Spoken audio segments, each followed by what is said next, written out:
Boa tarde a todos, obrigado pela presença.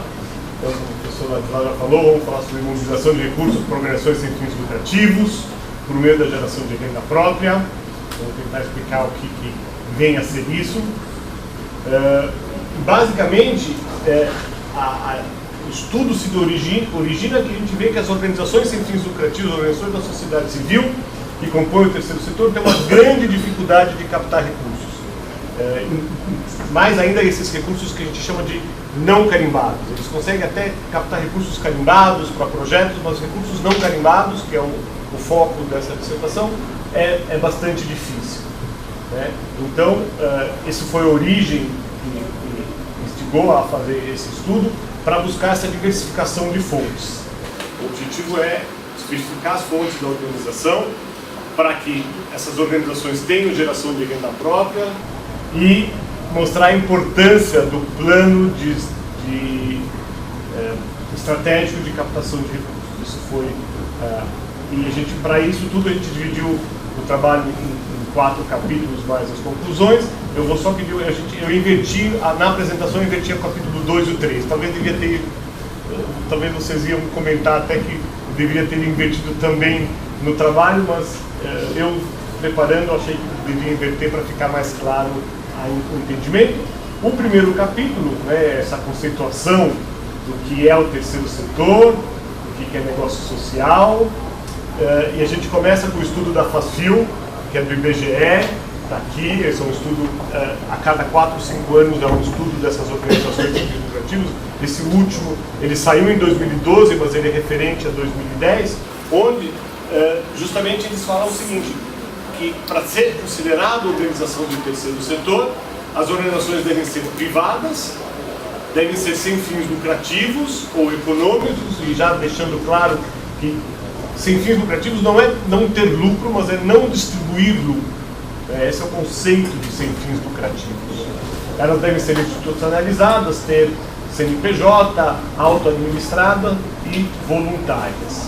Tem que ser por critério próprio, é por isso que algumas dessas sem fins lucrativos, que são 556 mil, para o terceiro setor diminuímos o número para 290 mil. Justamente porque essas outras 250, 260 mil não atendem a um dos critérios. Então, não atendendo a um ou mais, elas são sem fins lucrativos, mas não são de terceiro setor. E aí caíram fora os partidos políticos, caíram fora os condomínios, por exemplo, na ordem. Dessas 290 mil, somente poucas têm alguma titulação. 6 mil de OCIP, 12 mil de utilidade pública, 6 mil de SEDAS. Isso pode mostrar uma tendência que são pouco profissionalizadas, na verdade, não conhecem os recursos que têm. E 80% não tem nenhum funcionário. E das 20% que tem funcionários, elas empregam quase 5% dos trabalhadores do Brasil. 2,1 milhão de trabalhadores trabalham em alguma organização do terceiro setor. É bastante representativo, basicamente, grande parte em hospitais e universidades. A gente vai ver depois o valor deles também é bastante significativo. Então, esse é o estudo que a FASFIL veio, eu venho só fazendo um resumo, para depois a gente falar o que são fontes de onde que essas organizações do terceiro setor hoje buscam recursos da sociedade. Começo também discutindo um trabalho de Marcelo Stravins e Célia Cruz, do ano de 2000, onde eles colocam mais fontes. E eu digo que estava confuso esse trabalho feito há 15 anos atrás, ou 14 anos atrás, e que eu dou uma outra versão separando o que é fonte e o que é estratégia. Então, fontes, eu considerava 4 fontes principais, as fontes institucionais, basicamente, grande governo aqui dentro dessas fontes institucionais, governo federal, estadual, municipal e internacional, outras associações e agências internacionais. Depois temos as fundações nacionais e internacionais, que podem ser empresariais, familiares ou mistas, podem ter uma causa específica ou não. A grande fonte de onde vem a maioria do dinheiro do mundo todo do terceiro setor vem na iniciativa privada, sendo subdividida em as empresas e institutos empresariais e as pessoas. A diferença é que no hemisfério norte as pessoas são percentualmente mais importantes do valor total doado e as empresas menos, e no hemisfério sul dependendo do país, mais ou menos, mas as empresas têm um peso significativo. E as organizações religiosas? Elas são as que mais captam recursos no mundo todo, tanto nos Estados Unidos como no Brasil, perto de 34%, estamos falando de todos os credos, não só da Igreja Católica. E elas também distribuem para o seu entorno da igreja, elas usam para fazer as suas atividades, elas distribuem para o entorno, para fiéis que são ligados a alguma organização do terceiro setor, elas também apoiam, por isso elas são uma fonte de recursos. Obviamente, de alguma maneira a gente tem que estar ligado àquela linha ideológica daquela igreja para poder ter acesso a esse dinheiro. Então, só para a gente ver, nos Estados Unidos, isso estamos falando de 316 bilhões de dólares de doações, basicamente indivíduos, 72%, legados são heranças, que também são pessoas que deixam, então também quase 80% são pessoas que doam, e apenas 6%, mas notem que 6% de 316 bilhões de dólares é muito dinheiro. A gente já vai tentar ver isso do Brasil, quanto que dá isso no Brasil. No Brasil, uma das ideias desde o estudo inicial era levantar vários dados. Por sorte, já ano passado, uma pesquisa da Fundação Getúlio Vargas, junto com o grupo Articulação B3, capitaneados pela professora Patrícia Mendonça, fez um estudo importante e chega que as doações chegam a 12,3 bilhões de reais, sendo que 5,2 pessoas físicas. Esses 5,2 pessoas físicas é um estudo do censo, do último censo. Então ele tem uma base técnica boa. Isso quer dizer pessoas que doam de forma regular e que colocaram isso no censo. São pessoas que doam na média R$35, 30 e poucos reais por mês, de forma regular. É isso que quer dizer do pessoas que doam. Se eu dou de vez esporádico para a campanha Criança Esperança, ela não está nesses valores. Se eu dou dízimo, também não está aqui. Aqui são doações espontâneas de forma mensal. O governo federal, isso está no orçamento da União, ele repassa 4,2 bilhões para organizações do terceiro setor, e empresas do GIF, sem incentivo fiscal, quase 2 bilhões, e as organizações internacionais aportam 1 bilhão. Isso, o estudo chega em 12,3, eu não me satisfiz com esse, e aí talvez vou receber as críticas dos meus professores que estão me sabatinando, porque aí que eu fui um pouco mais ousado, e eu arrisquei falar que se existem 5,2 que doam de forma regular no censo, existem outros 4,8 bilhões de pessoas, de recursos, que são doados de forma aleatória, esporádica, através mas realmente é uma previsão. Não tenho nenhuma base científica para dizer que esse número... Eu sei o seguinte, ele não é zero. E a gente tem um estudo, saiu um estudo... só as igrejas evangélicas e católicas disseram receber, no ano passado, 20 bilhões de reais. Tá? Então, 20 bi, eu estou falando, né? Uma parte talvez está aqui, eu estou realmente aqui sem base técnica, fazendo uma previsão de que são 4,8, e governos estaduais e municipais também não há estatística dos estaduais e municipais de todos os estados, eu estou fazendo uma previsão, esses dois números são estimativas minhas pessoais. Já incentivos fiscais, 2,5 bilhões, isso nunca antes foi somado, nunca vi nenhum trabalho que somava quanto que são os incentivos fiscais do Brasil. Eu vou depois mostrar onde estão esses 2,5 bilhões. E as outras empresas, é um estudo do GIF que junta tudo e fala que são empresas total, são perto de 9 bilhões, do GIF, do IPEA. Então, e aí chegamos ao número de 30 bilhões de doações no Brasil. E o que não está incluso nem nos 30 bilhões e nem naqueles 316 americanos são a venda de serviços e produtos. Aqui é doação. As vendas não entram nesses números, não entram nos 316 bilhões de dólares, não entram nos 30 bilhões do Brasil. E aqui a gente vai ter um mapa do Brasil um pouco diferente do americano, onde as empresas 30, um terço praticamente, entre governo, pessoas e empresas, e internacional, uma pequena fatia. E aí também o professor Ladislau me forçou a pesquisar mais. Tá bom, e quanto que é a venda de serviços? Qual é o tamanho do terceiro setor? Porque isso aqui são só as doações, isso não representa o total do terceiro setor. E aí fui pesquisar, e levantei primeiro. Existem 19 milhões de voluntários segundo o World Giving Index, na pesquisa do ano passado, de 2013, temos 19 milhões de pessoas que dizem ser voluntárias em ONGs. Supondo que cada um dá 1 hora por semana, 54 horas por ano, e pegando o valor médio das pessoas que trabalham no terceiro setor, que é baixo, R$7, chegamos aqui a um número de 7,77 bilhões de reais só de trabalho voluntário. Outro dado para somar o valor do terceiro setor, a gente pegou, aqui temos o número daquelas 2 milhões de pessoas, elas recebem de salário 46 bilhões de salário. Isso é um dado real. E aí a gente acrescenta os encargos sociais na base de 30%, porque a maioria delas é o SEBAS, chegamos a uma folha total de 60 bilhões.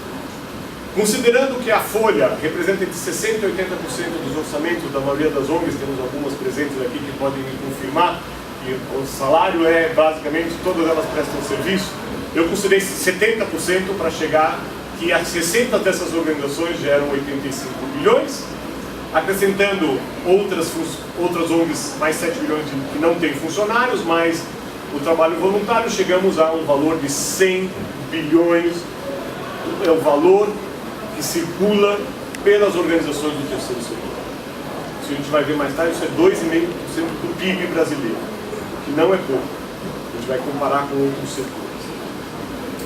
Bate também com um estudo da Receita Federal, com o relatório da Receita Federal, que diz que as imunes e as isentas somam 1,35 bi. Então, receitas de imunes e isentas, 1,35 bi. E eu estou chamando, dentro dessas estão os condomínios, então tirando, chegamos... Esse número, ele é uma previsão, baseado em dados concretos, ele pode ser um pouquinho para lá, um pouquinho para lá, mas ele dá o tamanho do terceiro setor. Em vendas, teremos 63 bilhões em vendas de produtos e serviços. A grande maioria do dinheiro das organizações do terceiro setor vem da venda de produtos e serviços. E aqui, o trabalho que eu precisei aprofundar na questão de negócios sociais.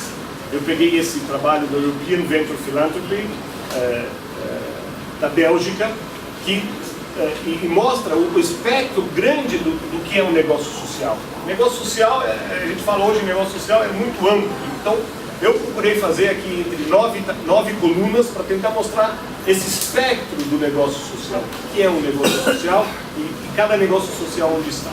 Então, as primeiras 2 colunas são as ONGs mais tradicionais, aquelas que vivem de doações filantrópicas. As 2 últimas colunas são mais das empresas focadas em ter lucro e alguma coisa de doação filantrópica. E no meio a gente tem aí os negócios sociais. Então, aqui na coluna 3, a maioria das 75% das receitas já vem das vendas de produtos e serviços. Aqui temos as empresas socialmente orientadas, ou seja, aquelas que falam, vamos ter lucro, mas vamos destinar o lucro já para uma causa específica. E a coluna 7 são as grandes empresas que têm política de responsabilidade social, elas já têm uma linha de atuação. Eu simplesmente traduzi esse gráfico, ele está em inglês, eu só acrescentei a última linha, todo o resto ele já existia.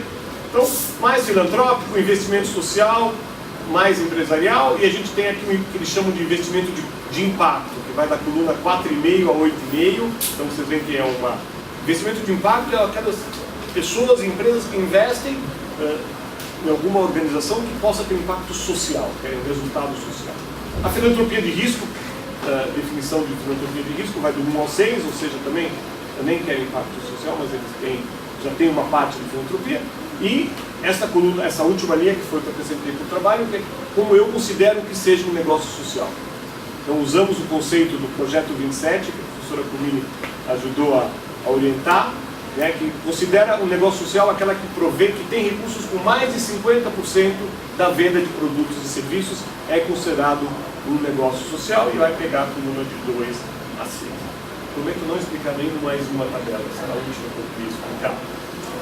Aqui, o capítulo 3, a gente fez um resumo, eu trouxe para vocês só um resumo dos impostos e incentivos fiscais disponíveis. Não vou explicar a tabela toda, mas também a Mel deu a sugestão, Michel, faça uma tabela com resumo. O Dr. Danilo me ajudou a fazer esse resumo aqui, passamos algumas noites em claros lá em Cuiabá para fazer. e já mudou, quer dizer, aqui o PIS sobre a folha já teve, o Supremo já mudou essa lei. Então é uma coisa para ser sempre atualizada, e vai ficar aí para as organizações poderem saber quais impostos elas estão isentas ou não isentas, ou tem que pedir a isenção.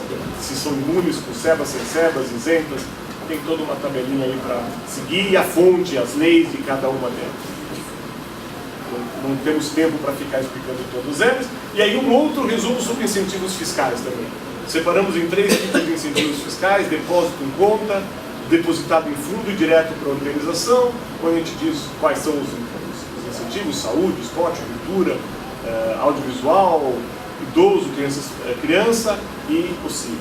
Os números das leis, e vamos dizer, fizemos um resumo se precisa cadastro, se não precisa, se tem que aprovar projeto, se não precisa, prazo para captação, limite do captador, quanto que precisa ter de dinheiro na conta para poder usufruir. Então realmente também é uma tabelinha de fácil uso. Esse foi o número que a gente chegou, que o governo abre mão de 2 bilhões de reais perto do orçamento leve. É nada, muito pouco, mas ele abre mão de 2 bilhões de reais para projetos de cultura, de ensino, de utilidade pública, fundos de direito da criança, esporte e fundo do idoso. O fundo de idoso ainda em 2012 estava começando, em 2013 cresceu um pouquinho, e já vai entrar o de saúde também. Esse número pode crescer um pouquinho mais, mas é isso que o governo está abrindo mão da receita dele para organizações do terceiro setor. As organizações recebem um pouco mais, recebem 2,6 bi, porque nem todos os incentivos são 100%. Então aqueles que não são 100%, a empresa ainda põe um dinheiro a mais. Empresa basicamente 2,5 bi, pessoa física quase zero, 100 milhões de reais. Pessoas físicas ainda não sabem utilizar incentivo fiscal. E nós vamos ver que esse potencial é muito grande. Então não é que faltam incentivos fiscais, faltam as pessoas saberem utilizar. Então as empresas podem usar até 9%. Se todas as empresas utilizassem o incentivo fiscal, elas aportariam 3,77 bi. Isso não está no trabalho, isso foi uma consulta que eu fiz para a Receita Federal, depois que o trabalho já tinha terminado, mas achei importante trazer, e está aportando 2%, quer dizer, estamos aí perto de 50%. Na pessoa física é muito pior, são 8%, então como 0,1%, e o potencial, nem a Receita Federal sabe. Eu recebi ontem a solicitação que eu fiz. Eles não conseguem separar imposto de declaração modelo completo e simplificado, o que é assalariado, o que é imposto de renda, está tudo junto. Deram alguns dados para mais ou menos pensar, mas o número varia muito, entre 1 e 4 bilhões, a Receita Federal nem sabe qual é esse limite. Que seja 1 bilhão, estamos muito longe de utilizar todo o incentivo. E aí vamos acabando o tempo. Muito bem. Estratégia. Trabalhamos com o Mintzberg, que fala que se cada um segura uma parte do elefante, não está vendo o elefante todo. Estratégia tem que ver, não adianta só olhar as partes, tem que olhar o todo. E fala de tática e etc. E a ferramenta para fazer, para realizar. A ferramenta é uma vantagem mecânica ou mental para a realização das tarefas diversas, ou auxiliar. E a gente separou aqui que isso estava misturado no trabalho da Cruz e do Stravinsky, que algumas dessas estratégias estavam como fonte. E aqui eu separei, as fontes são aquelas 4 principais, e aqui temos 7. Grandes doadores, editais, parcerias, doação de bens e produtos, catástrofe, voluntariado e geração de renda própria, que é onde eu foquei o trabalho só nesse último item. Cada uma dessas estratégias pode se juntar, tem estratégias secundárias, etc. Para resumir, fontes, estratégias principais, em laranja, em verdes, estratégias secundárias da geração de renda, onde no trabalho eu descrevo cada uma delas: aluguéis, eventos, marketing relacionado à causa, mantenedores, licenciamento, venda de produtos e fundos patrimoniais. E aqui as ferramentas em azul clarinho, as ferramentas dos mantenedores, como que ferramentas eu tenho disponível no mercado para atrair mais mantenedores para a minha organização. Feito isso tudo, vamos para um plano que está aqui, né, um plano de mobilização de recursos, com um símbolo bonitinho aqui, doutor Alfredo, esse símbolo, a DEDI, que foi feito em 2008, isso na DEDI, com a Jordinha também apoiando e ajudando. mostrando que mobilização de recursos é uma atividade de apoio fundamental para toda atividade organizada no terceiro setor. Objetivos é organizar de forma clara tudo aquilo que a organização quer fazer, um case statement, potencializar a atração de novas fontes, apresentar novas estratégias, apontar os desafios e recomendar práticas de comunicação. A parte de comunicação eu vou pular porque senão não vai dar tempo, mas esse plano vai servir depois de guia para essa organização, como que ela vai buscar os recursos que ela tanto almeja ao longo de 5 anos. Aqui dentro está a missão, a visão, pontos fortes, a justificativa, o histórico, os congêneres, os objetivos e metas, quanto queremos buscar, as estratégias que vamos usar, as peças de comunicação, o que vai estar no conteúdo e quem é que vai fazer tudo isso, que é a área de desenvolvimento institucional, concluindo-se com o plano de implementação. O Dr. Delmiro, que está aqui presente, que traz essa questão muito importante, que, quer dizer, a diversificação das fontes, na verdade, ela legitima a organização de existir. Quer dizer, uma organização que está muito concentrada só nos recursos do governo ou só de uma empresa, ela não é legítima para a sociedade. Ela é legítima quando ela consegue diversificar as fontes de recursos. E aqui eu faço um mapa grande só para a gente entender que não dá para entender quando a gente tem um mapa grande, precisa realmente também... Aqui é o elefante todo, então a gente precisa separar para depois juntar de novo. Então a gente vai aqui tentar chegar, então mostrar que a geração de renda está nesta parte das estratégias de indivíduos, venda de produtos, eventos, uma parte da igreja, e aqui estão os dinheiros casados, governos e empresas. E hoje a maioria das organizações busca muito recurso aqui e pouco aqui. Então a proposta é justamente inverter a pirâmide, começa com poucas estratégias e depois vai aumentando. E aí sim, focando aqui na geração de renda, venda de produtos, várias como estratégia secundária, microdoações, aqui entra os negócios sociais, né, na venda de produtos e serviços, bazar, loja própria, estudar qual é o produto que seja importante. A gente encontrou até uma organização no interior de Minas que cuida de crianças, de jovens e montou uma fábrica de telas, porque viu que o mercado queria comprar telas, montou uma fábrica de telas e com o lucro, com o resultado dessa fábrica de tela, ele investe nas crianças. Mas eles são gestores da fábrica. Mantenedores, que a gente tem a tática do adote, do apadrinhamento, e as ferramentas muito importantes que eu descrevo bastante no trabalho, cara a cara, mala direta, clique agenda, telemarketing. Gente, telemarketing funciona muito ainda no interior do Brasil, muito forte. SMS, voluntariado, embaixadores de uma causa, vídeos, comunicação permanente. Marketing relacionado à causa, ainda bem que Graciela chegou, que a gente está fazendo, a gente fez um trabalho bonito lá no Citoc com marketing relacionado à causa, mostrando que dá para buscar recursos com essa estratégia.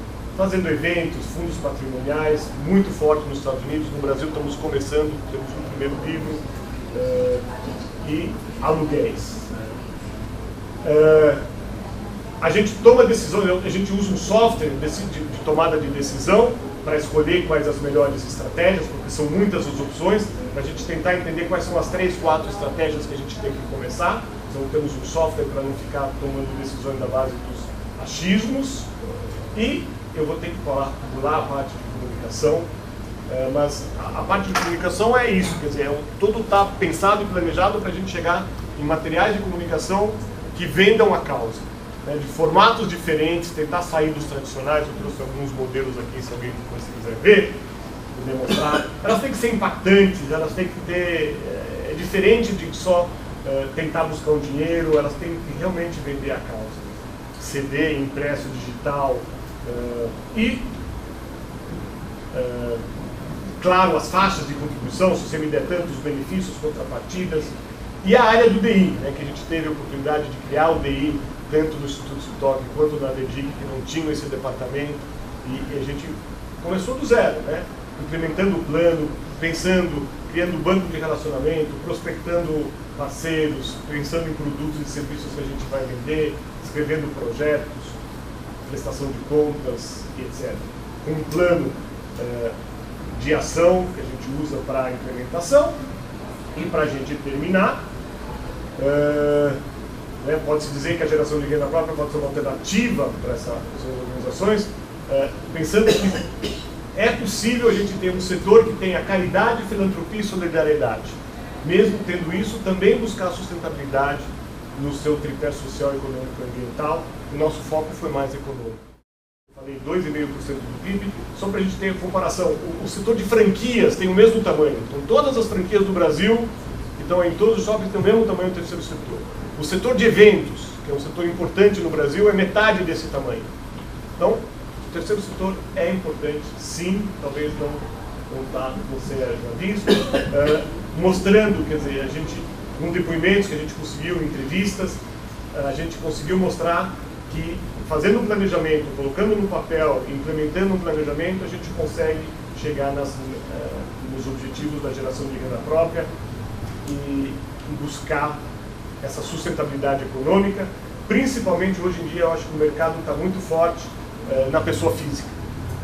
A fonte, né, pensando em fonte agora, fonte governo e fonte empresas está muito estagnada. Nos últimos anos tem sido o mesmo nível. E pessoa física é uma coisa que ainda pode crescer bastante, tem um potencial de crescimento. Só para encerrar, esse material todo, essa apresentação foi feita por um negócio social. São jovens lá de Fortaleza, do Iteva, né? Então eu mandei os meus slides, mandei o que eu queria falar, eu mandei para eles por e-mail, falamos duas vezes por Skype, e eles me mandaram os slides prontos. É um negócio social, então acho que isso também tinha a ver com a apresentação, de trazer um negócio social real, que está acontecendo já há bastante tempo nos arredores de Fortaleza. Então eles dá certo, dá para buscar recursos fazendo um trabalho sério no terceiro setor. Era o que tínhamos para apresentar nesse momento. Obrigado, Michel.